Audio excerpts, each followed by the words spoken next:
Portions of the following program may be pre-recorded.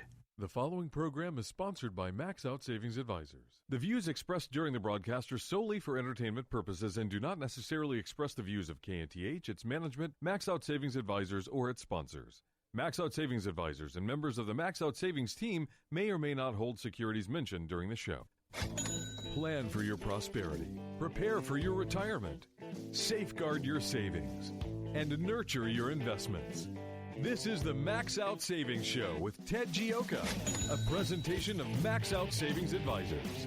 Now, here's your host from Max Out Savings Advisors, Ted Gioka.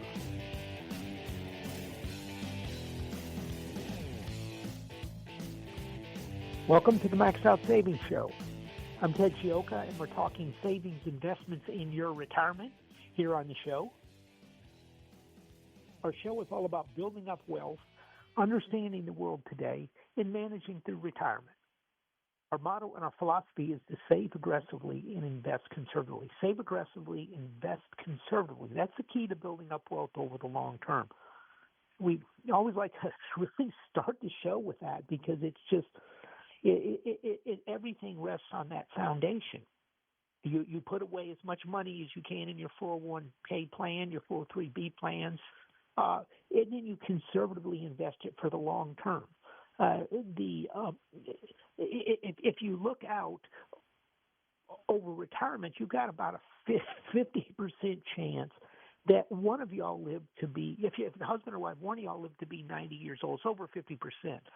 So if assuming you retire at 65, many people don't, they work a lot longer, but 65, that's 25 years that you've got to sit there and support your retirement.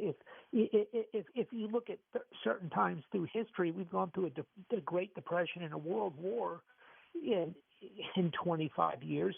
We've gone through low inflation to high inflation in the 70s in 25 years.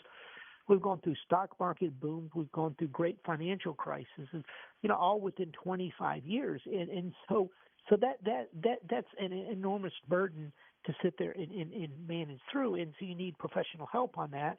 You need to understand some basic principles of how to manage money and how to navigate through retirement. It starts by building up that savings, putting away 10% plus 3% is, we just assume 3%. That's low. Some companies are doing 5 or 6 or more.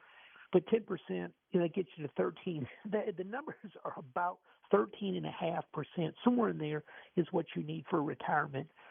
Once you're in your 50s, keep in mind you can put away more money. If you look at a 401k plan, for instance, you can put away $24,500, but you can put away an extra $7,500 once you hit age 50. Same with an IRA. At $7,500, you can put away for 2026, but you can if you're over 50, you can put away another $1,000. That's $8,500. Well, the 50s, once you get 50, the kids are generally getting close to being out of the house, so you got to pay for some college. But once you get that behind you, then you can really start socking away the money, and particularly in that age from about 58 to 65 or 70, wherever you can put away enormous amounts of money, and the government lets you do that in that time frame. So take advantage of that. Build up your wealth and prepare for retirement. It's again, save aggressively and then conservatively manage the money. Our philosophy at Max Out Savings Advisors, we manage retirement money. Really, we try to manage through multiple potential outcomes. We do all types of different scenarios, and then we try to sit there and figure out ways to get through that. And I think we're remarkably good, particularly when markets get bad, of dealing with them. And a lot of the most recent corrections have been, or actually bear markets, have been very short-term affairs. Typically, the market goes down, it sells down. 2020, if you look at the S&P 500, it dropped, I want to say, in March. And by the way, keep in mind, on this show, we were warning you about COVID at that time and saying this is a very serious thing. we said we talked to our doctor friends. Nobody thought it was a problem, but we went and looked at some research papers in the UK and the Lancet. We looked at what was going on in China, and we warned listeners that say this is a real severe problem. But the market had a huge drawdown, down was over 20%, I believe, and then it came right back up. The Fed flooded the system with money, and everything was okay. And if you look at the drawdown in 2022, market was down about. I think the S&P in the 60/40 was down about 18%. I'm not even going to tell you what our returns were. They're incredibly much better than that. But if you go back and look at it, things recovered pretty quickly overall to get you where you needed to be for retirement. In 2022, really, it was just basically 2020. It was basically 6-7 months. We're back up. The Fed flooded the system with money. Money rained from the sky. Everybody got cash, and the market went back up again. If you look at the tariff tantrum, market was down 18% in 2025. Again, it zoomed up in a month and a half. Well, since then, gold has moved much, much higher. And everyone on planet Earth is now aware of the gig at the Federal Reserve. The minute the market goes down about 10 or 15%, the Fed floods the system with money. All the money comes pouring into the banks. It goes into stock buyback programs. It goes into private equity companies buying more companies, and asset prices go up. Working people really don't get much of a raise. The price of homes go up, and you get this massive wealth gap in the United States. I mean, since Bernanke flooded the system with money back in 2020 for COVID, gold has gone from $1,400 up to $4,600. Actually hit over $5,000 an ounce. And so they're going to have to come up with a new plan. And the reason I say this is, and the reason why it is so important to avoid big drawdowns is, if you look at past stock markets, they didn't have a Federal Reserve that would come in and basically rescue the stock market every single time. Looking back in 1929, the market went down. You know, the amazing thing, the market plunged in 29. It went down in 30. It went down in 31 and 32. It went down for basically 4 or 5 years in a row, 4 years in a row. It didn't really recover. It recovered some. But if you look at the 1950s, looking from the 1940s, it barely did anything. And then it had a big run up for a couple of years into about 1962, at 65 it went up, and then from 65 it really didn't go anywhere all the way to 73, and then it had a big bear market. So that's about 8 years where it did absolutely nothing. And it's the same thing if you look at from 73, it really didn't do anything for an entire decade. And it finally broke 1,000. And so now, why this is important? If you're sitting there managing money and you're just spending all your money and the stock market is going nowhere, that is going to be a problem long term. And so if you can avoid those big drawdowns where you're down 30% or more, the market in 2008 went down 54%. We did some numbers at the time. And we were just a little over, maybe 13%. It seemed like the average which is really, that was kind of almost at the worst of it.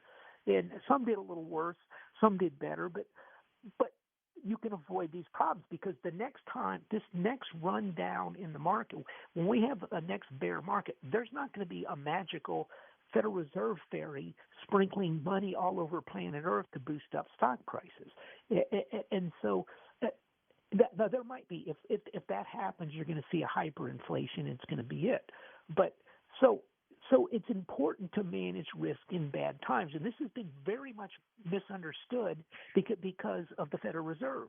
But these times are changing, and so it's important to understand that. It's important not to look at the return of the stock market and just ignoring the good and the bad years type of thing, but to look and see, hey, what have been decades? What have the markets done in decades? And there's been decades where it's gone straight up, and there's been decades where the stock market has done nothing, which means if you're in indexes, you got to figure a way to make money. That's not going to work.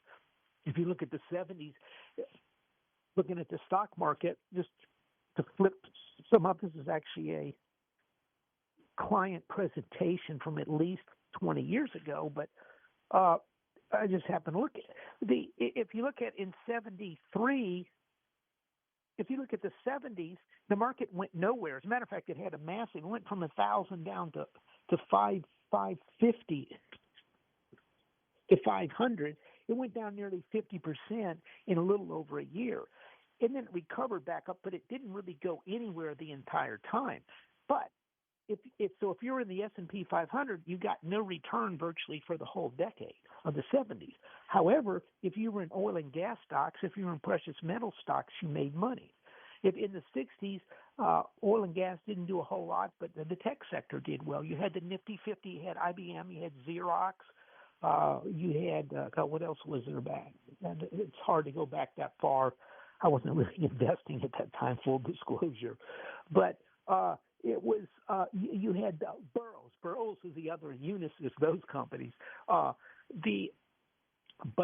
what you have to understand is you have to be able to navigate markets. You have to be able to avoid the big drawdowns, and things are changing. Now, why am I talking about this today? And the answer is Kevin Warsh. Kevin Warsh is coming in as the new Federal Reserve Chairman here soon. Look, I believe he has a plan to try to change things. If you look at Kevin Warsh, if you look at Treasury Secretary Bissett, they have a problem. They got $39 trillion worth of debt they have to pay for in refinance at the federal government level. We're running $2 trillion deficits. We're trying to get those down. So Bissett has a plan. They're trying to reduce government spending. They're cutting government work because it's very hard to cut government spending because Congress doesn't want to cut anything. They've come up with a plan to try to cut interest rates. They put tariffs in place to sit there and generate about $200-300 billion worth of income that would pay down the deficit and make the country stronger. But the Supreme Court didn't like that, so they're coming up with new tariffs. So we got to give back probably $200 billion there, but they have a plan. But the other thing is, keep in mind what's happening in May. New chairman of the Federal Reserve. Look, Jerome Powell had a pretty good gig. Every single time the market dropped 15%, they'd flood the economy with cash to prop up the stock market. They didn't care about jobs. All they cared about was Wall Street. Well, right now, as we said, everybody on planet Earth knows what they're doing. And if they keep doing it again, they got maybe one more time, then maybe can go two, and then that'll be it. And then the dollar's going to collapse, and we're going to see a hyperinflation, and the United States is no longer going to be the monetary reserve currency. And so they have to have a plan, and we believe they're coming up with a plan, and we believe Secretary Bissett has the plan. But what he wants to do is next time there's a crisis, next time they want to try to figure out how to put money into the system so it goes into the banking system, and it is linked out to companies to build manufacturing plant equipment, new defense plants, AI facilities, new auto plants, new drug plants, all these things coming in from overseas. And then you have to have an infrastructure underneath them of smaller manufacturing, but you need to have lending to them. So the question is do we go back to the kind of, one of mine called it exogenous lending, so it goes into Wall Street and Wall Street lends it out to private equity and goes buy stocks and securities, or do you try to force the banks into lending the money into the economy to build the economy up? Now, I'll give you a hint about this. We're coming up on a quick break. Guess what percentage of the balance sheet of J.P. Morgan is actual loans? We'll tell you what, let's take a quick break. We're going to answer that question right after this quick break right here on the Max Out Savings Show. The Max Out Savings Show with Ted Gioka is taking your calls now at 713-339-1070. Ted Gioka will return after these messages.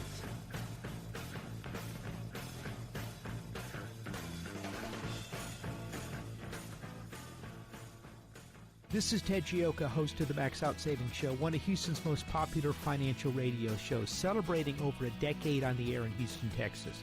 With stocks at record high valuations and interest rates near record lows, you need to have your guard up. You need to have a plan to manage risk to your retirement. Do you? At Max Out Savings Advisors, we have a risk-based value investing approach to your retirement. If you would like some help managing your retirement, go to maxoutsavings.com to set up an appointment. That's maxoutsavings.com. Hi, I'm Sam Malone, the owner of Houston's cutting-edge media company called 512 New Media. At 512 New Media, we create amazing videos that companies use on their websites, telling their story in bold colors with exciting animation and graphics. At 512 New Media, we also shoot television commercials and instructional videos. And if you want to show off your business from the air, we're ready to go with our drone video aircraft. Let us help you create your media message. We're online at 512newmedia.com or call 281-822-8803. 512 New Media is Houston's only media creation and distribution company that's actually owned by someone who's currently on the air. And that gives us an incredible edge when creating content for consumers to use on their laptops, tablets, and smartphones. Standing by to create your message, we're 512 New Media, 512newmedia.com. AM 1070, The Answer. Hi, this is Ted Gioka of the Max Out Savings Show. Our motto and philosophy is to save aggressively and invest conservatively. The world is changing at a faster rate than any time in the last 50 years. The investment world has changed. Have you changed? Inflation will destroy your retirement. It is a different world that requires different strategies and ideas. The era of indexing and investing is over. If you need help, listen to the Max Out Savings Show. Our show airs every Saturday at 10 a.m. and Sunday. We talk about investments, the world, and where the world is going today, and help you understand it and help you save money and build up wealth. It's the Max Out Savings Show. And if you need some help, go to our website, maxoutsavings.com. That's maxoutsavings.com. On the website, you can sign up for the free Max Out Savings Report. Our report covers all types of these big issues, the changes in the world, and helps you understand and protect your retirement. So go to the website, maxoutsavings.com. I'm Ted Gioka, and I approve this message. Inflation, instability of the market, bonds, precious metals, oil and gas, and lack of old-fashioned cash puts your retirement at risk. It takes a different type of portfolio to deal with these issues. And that's where Ted Gioka can come in, and he can help. Go to maxoutsavings.com and schedule some time with Ted. That's maxoutsavings.com. And listen to the Max Out Savings Show every Saturday at 10 a.m. on AM 1070 and FM 1033. The Answer. Once again, here's your host for the Max Out Savings Show, Ted Gioka. Welcome back to the Max Out Savings Show. We're talking savings, investments in your retirement. You can just call on the Saturday show. The Sunday is a repeat, but at 713-339-1070 if you got a question or comment. Talked about J.P. Morgan. The question was, what percentage of the balance sheet does J.P. Morgan have loans? This is just kind of a ballpark. It's about 10 to 15% of their balance sheet are loans. So where's the rest of the money? If J.P. Morgan's a bank, they're taking all these deposits. What's happening to it? It's going into repos. It's going into reverse repos. It's going into securities.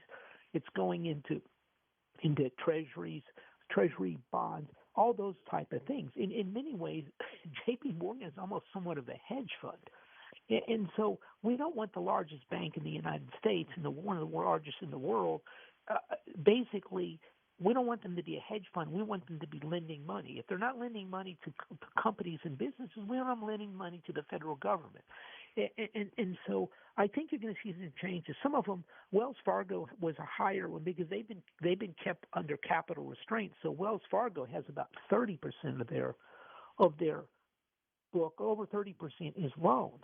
And so all banks aren't going to have 100%, of course, but it just goes to show you we need and this is in many cases because private credit. Remember the word private credit. We have a private credit crisis. Now everybody wants their money. What is the problem with private credit?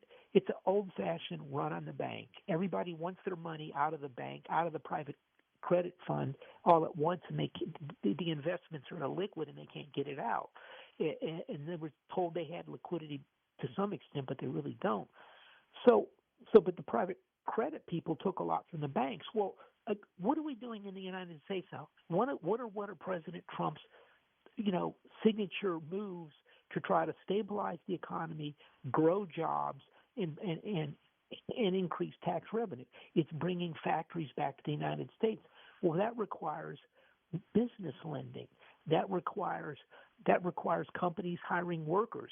That requires them, having to, have letters of credit. They have to have lines of credit and different things.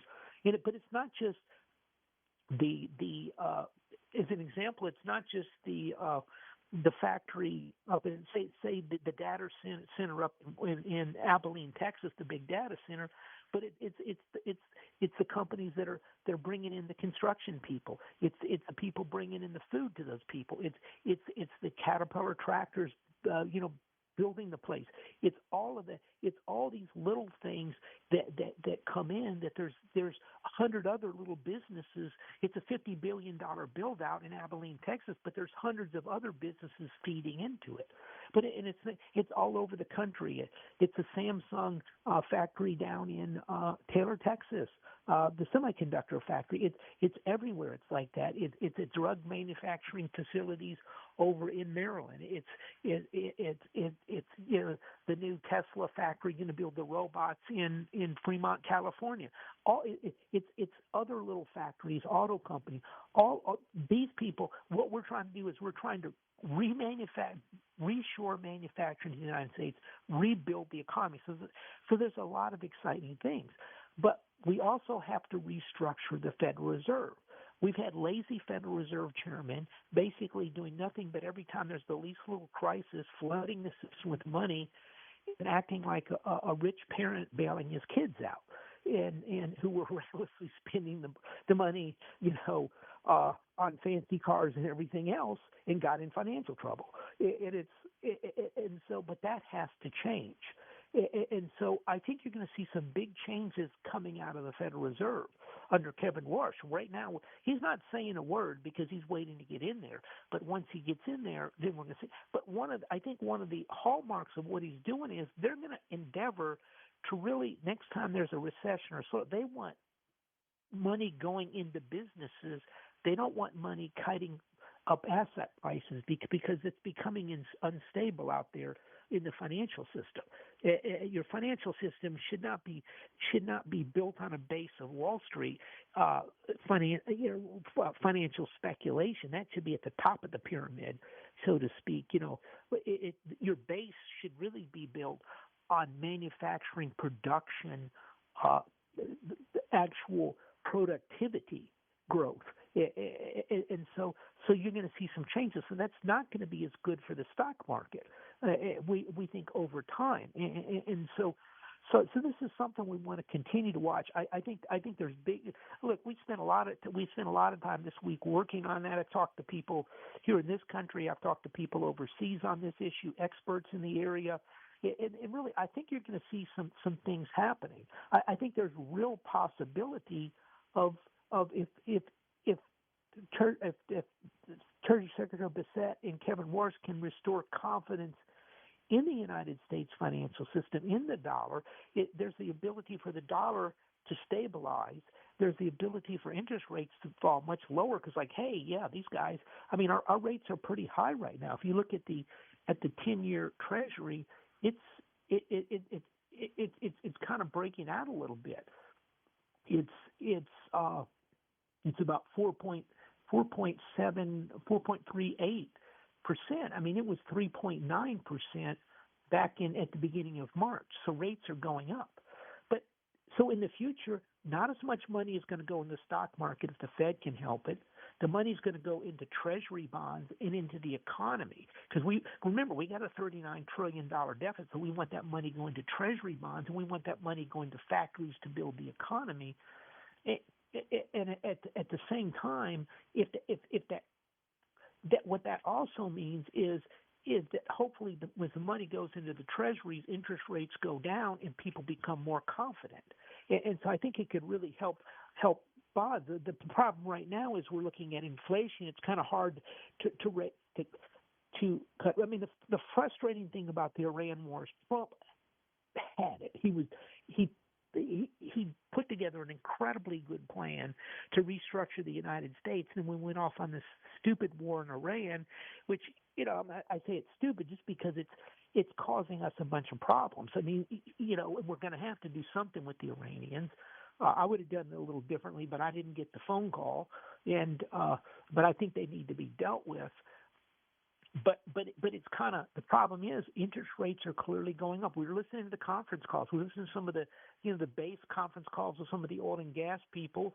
They're like, look, it's hard to see how oil's going to fall in the next month, or gas prices they're going to go up. With the chemical, I mean, the calls are like, well, we're raising prices. I mean, there's capacity constraints. Nothing's coming out of the Gulf.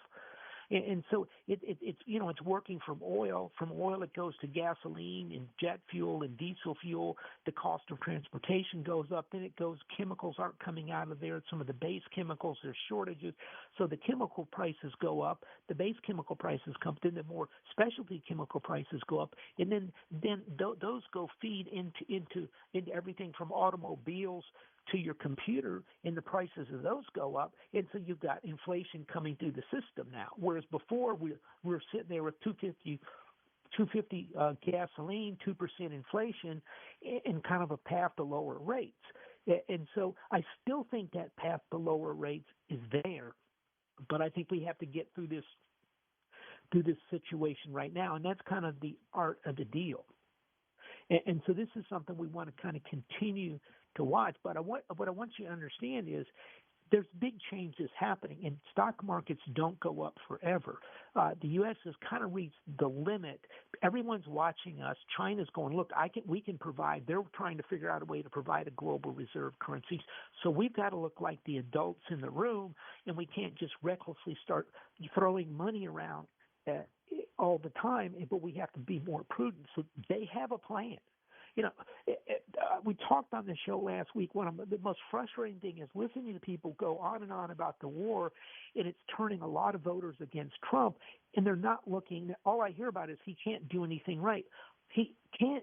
It's like, open your eyes. Look what he has done to manufacturing. He has changed the game in manufacturing in the United States. We have $500 billion worth of factories. And by the way, I use that number. I believe that is a lowball number.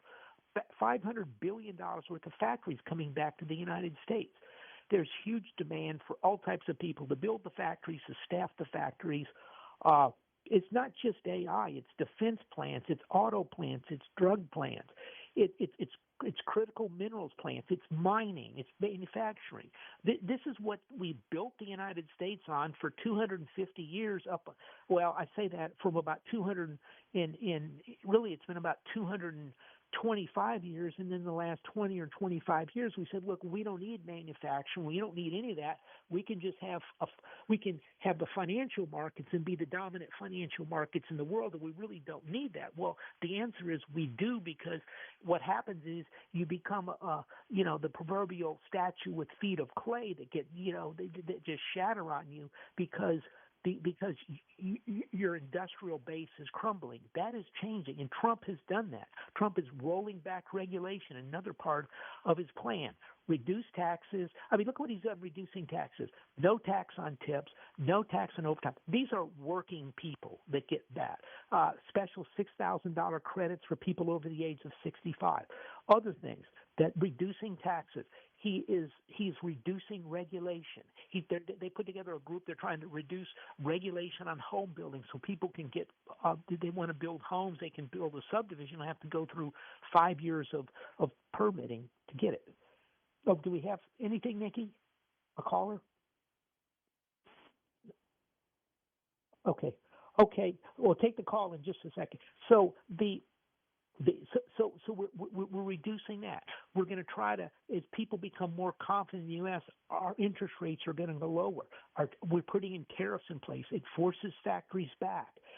At the same time, it creates revenue, so we're not taxing our people, but it's revenue coming in, which pays down the debt, which increases the confidence. So I want you to understand two things with this is number one, Trump has a plan. It's working. We have a setback to Iran. We have to see how that plays out. And the other thing is understand that markets don't always recover instantly from a bear market, and so you have to have a defensive plan for your retirement in place to protect those retirement assets, because you can't afford for the market to go down 50% and then take a decade to come back to where you were, wiping out your retirement. So let's take a quick phone call. Welcome to the Max Out Savings Show. Oh, no. Okay, I'm sorry. Thanks, Nikki. So looking out, what do we have right here? It's kind of, look, we got a red hot stock market. This is one of the hottest stock markets I've ever seen in my life. There's enormous speculation in it. You have things like Intel's up huge, nearly 100% in 1 month. If you look at, other things in the tech sector, we bought some stuff in like, I think it's like 35 or 40 days. It's up like 35, 40%. By the way, it's not like we did. That's happening in a number of different areas out there right now. You have just stocks gapping up, particularly in the tech sector. And then you have other areas that are the breadth in this market is not super good at all. If you look at some of the medical sector, we bought some stock here a couple days ago, last week. I think it's gone almost straight down for 2 years, and we thought it was a great value. And this is one of the ways we deal with markets like this, because these stocks, when they're just exploding higher and the earnings are going up daily and nothing, the trees are going to grow to the sky. You kind of have to sit back and go, wait a minute, what's going on here? If you look at AI, AI is doing phenomenally well. If you look at someone like NVIDIA, hey, we're selling everything we can get our hands on. Look, we've heard this before. We're selling all the oil rigs we can get our hands on in the 70s. We saw it's time and again natural gas. We can't get enough natural gas. There's shortages. It's always something. With semiconductors, it's almost you can take it to the bank. They can't. They're backlogged on semiconductors. You can't get enough, and then one day, oh wait, people were double ordering and triple ordering, and they don't need all of this stuff. This is kind of a standard in manufacturing to some extent. And so you have a company like NVIDIA, phenomenal company. They have the best AI processors out there. They own different parts of different companies. They're embedding some of their software into the things. Look, this is an exciting company. It's great. At the same time, it's $5 trillion. But they have a monopoly on making AI chips. But wait, they do not have a monopoly on making AI chips.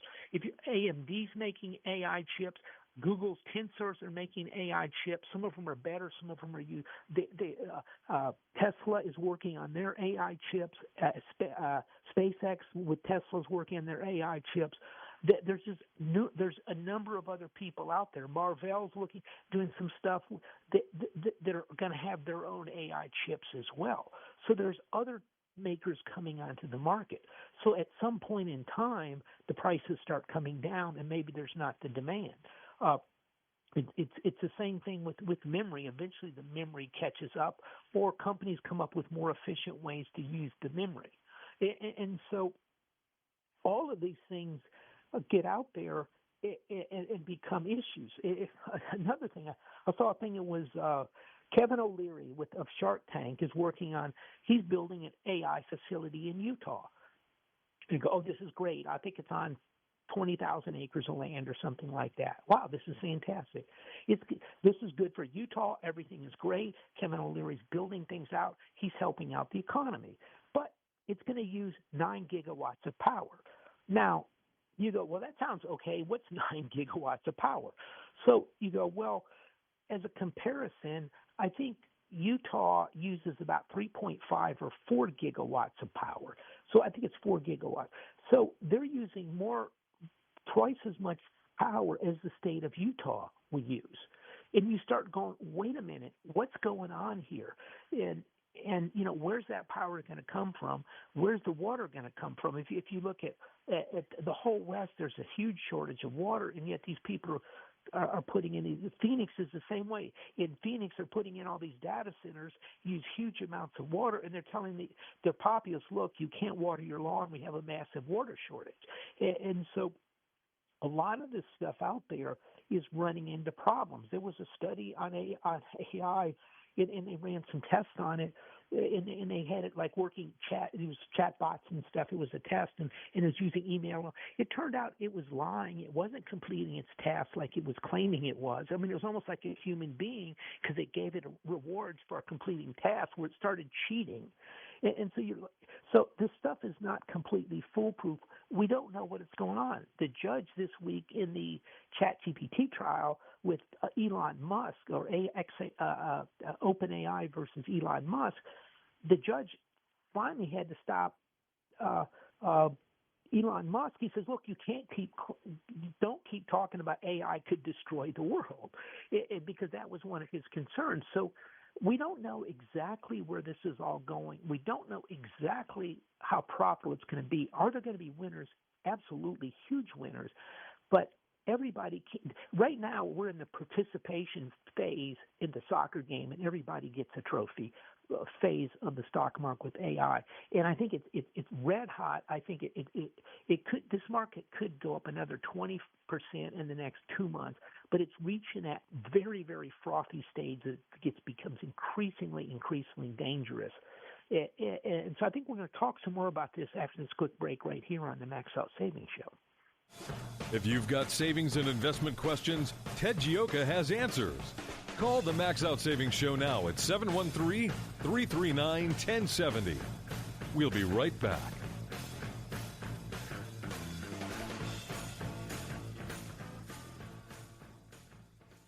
I'm Sam Malone, president of 512 New Media. We're Houston's leading marketing and content creation firm for many reasons. Our assets are exceptional, from video production to web design, strategy, and the ability to say no. Saying no is integral in launching a successful, profitable campaign. For example, take a look at Memorial Day. It's a federal holiday set aside to honor and mourn those in our U.S. military who died while serving our country. I'll say it again, for those who died while serving our country. Look, we know people will be at the beach and barbecuing and having parties. We would probably say no to launching a Memorial Day sale. So is there another way to commemorate the day while marketing your brand? Absolutely. And from our experience, the same holds true with Easter Day sales and MLK Day sales and Christmas Day sales. That's why we're different. No cookie cutter, follow the crowd, template marketing. Let's talk. We're 512 New Media. 512 New Media. With better marketing comes better value, creating better results.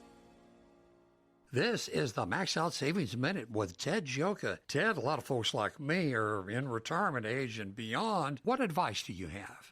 Chuck, as you know, our motto and our philosophy is to save aggressively and invest conservatively. And this means you put away money in your 401k plan, your 403, your different qualified plans for retirement. You save as much as you can. Minimum should be 10% plus the company match, which really gets you up to be about 13% on an average. And that's the number you need to be at, 13% savings. And then if you can save more than that, it grows tax-free, which is a great deal the government's given you. You get a tax deduction for every dollar you put in it as well. So you have to be able to manage it conservatively through that time. And that's the key to building up wealth, is save aggressively and then investing it conservatively. That's the key to building up wealth over the long term. And that's what the Max Out Savings Show is all about this Saturday morning at 10 on AM 1070 and FM 103.3, The Answer. Okay, thank you, Ted. In the 1970s, the big song was the Bee Gees' Stayed Alive. Well, it was difficult back then to stay alive if you were a retiree. Inflation was running rampant, and since then, over the last 25 years, it's gone away. Well, inflation's coming back, and it's going to endanger your retirement. If you're a retiree, inflation is your biggest enemy. Hi, this is Ted Gioka of the Max Out Savings Show. If you need help with your retirement, I'd like to help you out. Go to maxoutsavings.com. That's maxoutsavings.com, and we'll show you how you manage through inflation. Don't let inflation destroy your retirement. We return now to the Max Out Savings Show. Here's Ted Gioka. Welcome back to the Max Out Savings Show. We're talking about some of the bigger changes that are happening underneath it. There's a lot. I mean, people are down with the Iraq War. It's never fun to fight these wars, but we have to look what President Trump is doing in the United States, and there's big changes taking place. And so we're here now. They're talking about some of the risk, and again, the key to managing at Max Out Savings Advisors. What we do is we do a lot of work looking at potential problems in the market, and we try to kind of stay away from those areas and figure, hey, we tend to be more value investors. Where can we be? And it tends us to keep us in pretty good stead overall. And this is why we look at these bigger issues. And so. Right now, we have a very hot tech sector. You know, we're in it, but it's also like you're kind of like, what's going to happen next? Whereas other sectors are much more stable and offer better opportunity. I think one of the big things going forward is I think if Secretary Warsh can restructure the Fed, if we can get them so more people are buying treasuries. And there's more confidence in the Fed, and there's more confidence in the Treasury and the government, that creates an opportunity maybe to buy longer-term assets, particularly longer-term bonds. We're not there yet. I was talking to someone this week, and it's just really I was like explaining. I said, we have made an enormous amounts of money. It seems like the easiest money out there is to go against the crowd when it comes to President Trump. And I talked to someone about this, and I was like, yeah. He said, well, look, if you look at the big money, it's basically managed in New York, L.A., maybe London and other places in Europe. They all hate President Trump. And so anytime President Trump does something, these people can't help themselves. They just start, it's not going to work. It's going to fail. Get away from it. And it creates real opportunity. It's like with AI, everyone says AI is going to work. We have to pay sky-high prices for AI. But if President Trump, if President Trump would say, hey, we're going to move the whole country to AI stocks would immediately collapse 50% as these people with TDS basically start dumping AI stocks. So it creates opportunities, and I think we could see some opportunities later this year. I don't think we're there yet on longer-term bonds. But a couple things on this market.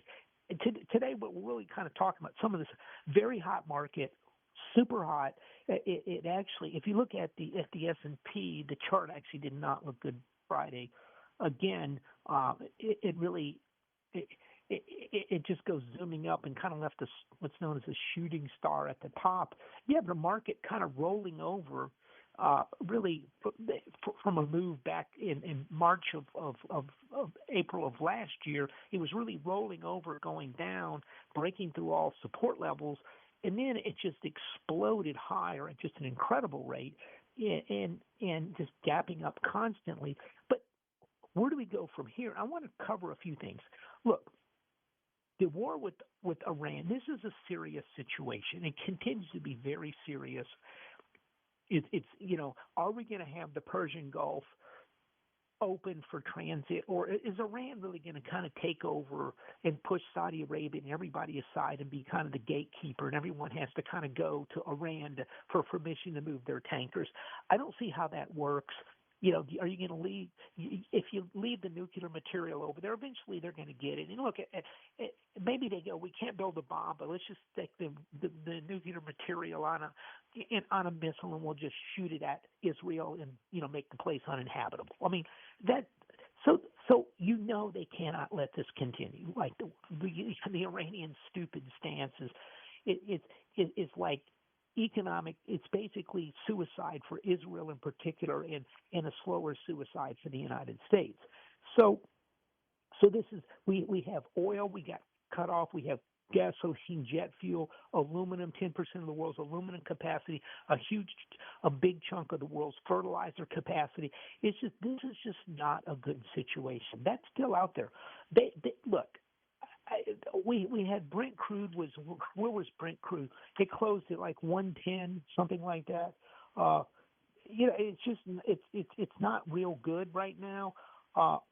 Overall, 108.77. It hit like 115. I think West Texas hit 115. There's huge demand for U.S. oil and gas and diesel fuel coming out of here. Our prices are going up. It's not going away right away. This is causing inflation. So inflation it's going to cause shortages in the world. And then the second thing is it's going to cause inflation and higher interest rates near term. If you're the Fed, you can't go cut rates now. Worse can't come in and cut rates. Hey, look at oil and gas, look at inflation's everywhere. How are you doing this? So he's got to look responsible. And then you have the congressional elections coming up in November. Look, right now it doesn't look very good for President Trump. Typically it's hard to predict elections. What makes this one very hard, oftentimes you can kind of predict them. There's so many unknowns and very big variables right now. I think you're going to have to wait till probably July till you can really figure that out. You got that. You have enormous amounts of new issues coming to the market. You have SpaceX, you're going to have OpenAI, maybe you're going to have Anthropic. There's just there's ones I haven't even heard of. They're coming at $300 billion market cap valuation. That's going to, and in those, with those big programs, the indexes, it typically used to be a year or more before they put them in the indexes. It's going to be 6 months or less, possibly. The NASDAQ, I think, is maybe looking at 3 months and putting these big components in their indexes. Well, if you get a trillion or $1.5 trillion stock having to go into indexes, you got to sell a lot of other stocks out there to get it there, and a bunch of big mega cap stocks in particular. And so this is going to be – keep in mind, the $162 billion of new supply they think is what the number is going to come out of the market. That doesn't include the indexing money that's going to have to go in there as well. And so this is new supply pouring onto the stock market, which is going to continue to reduce the market. So you have rising inflation, you have rising interest rates, you have shortages of product, particularly it's starting with the base products like oil, gas, the base chemicals, fertilizer. It's going to go up to automobiles, food, and everything else is going to go up.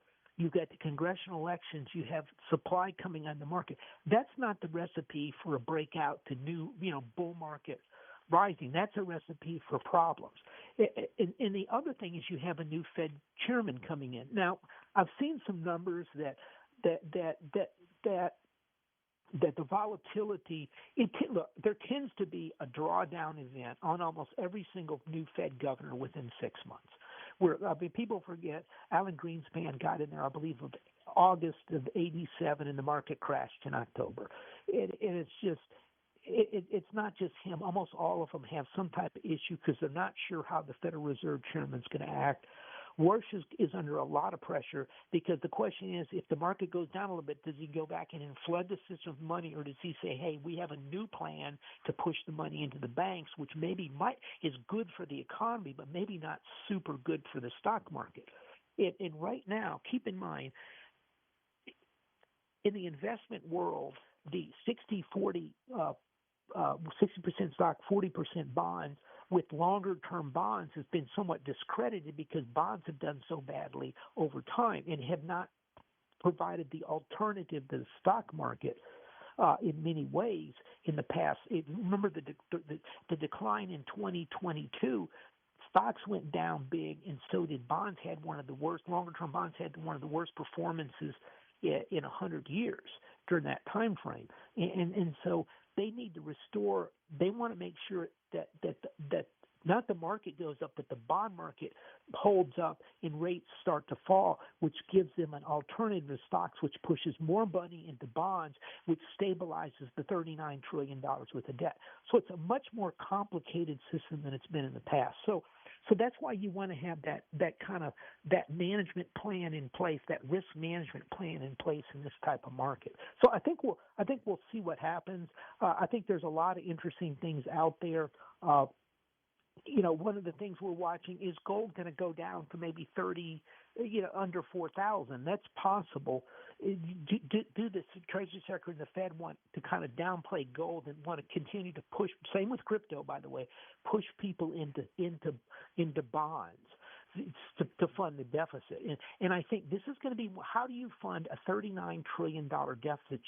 And the answer is you have to maintain confidence. And that's going to be one of the bigger stories in the second half of the year. And that's what we're kind of working on now. We're going to continue to write about this in the Max Out Savings Report and dealing it with the retirement assets we manage. But I think this is not being really talked about. It's not, people aren't understanding what Kevin Warsh is going to do. We believe he's going to change up the system at the Federal Reserve and again try to make it so when the Federal Reserve moves to stabilize the economy, the money flows into the banking system and then into the company and manufacturing in hiring sector versus into the stock market. So these are all big things, but again, and the other thing we really want to continue to talk, we've been talking the last couple of weeks, big things that are positive for the economy are happening with President Trump. And it's just, people are just upset about, I had a friend of mine tell me about the cost of steak this morning. And so you have to keep going back to, look, we'll get through this. We have to restructure the economy. It is exciting. For the first time in 30 years, we're reshoring manufacturing in the United States. So that is very exciting, and this is going to make a difference long term. So good things are happening, and you want to continue to understand that, and you want to continue to understand. Don't just look at the negatives, but look at the positives as well. And that's where the opportunity is going to be, in the positives. So anyway, I hope everyone has a great weekend. Again, we're going to be writing about this in the Max Out Savings Report, discussing some of these bigger issues. It's a free report we send out once a month. We're going to have to get the other one written. I think we're going to be taking a look at the Japanese. They came in and did a lot of intervention to try to push down the Japanese yen. I'm going to talk about that in the report and how that's also keeping down the price of oil as well. So there's a lot of things happening underneath that people aren't seeing, and we want to bring these to you. And if you need some help managing your retirement assets, that's what we do at Max Out Savings Advisors. We're value investors in the stock and bond market. We take a look at how you're set for retirement. Can you retire? What would you like to do? And then we manage the money long term to get you through retirement. So if you need some help, go to our website, maxoutsavings.com here in Houston. It's maxoutsavings.com. You can request an appointment or at least sign up for the newsletter. We'll see you next week right here on the Max Out Savings Show. Join us next Saturday at 10 a.m. for the Max Out Savings Show with Ted Gioka on AM 1070. The Answer.